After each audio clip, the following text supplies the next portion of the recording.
Well, I gave it 600 turns.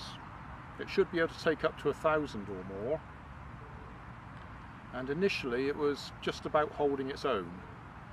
But I think it caught some warm air there because it started climbing and the band had run out.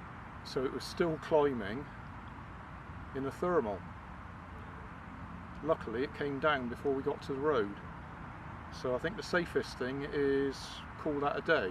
It works, but there's just enough breeze to take it across towards the road. So I'd have to go miles that way to keep it within bounds. So it works. I hope I got something with these sunglasses.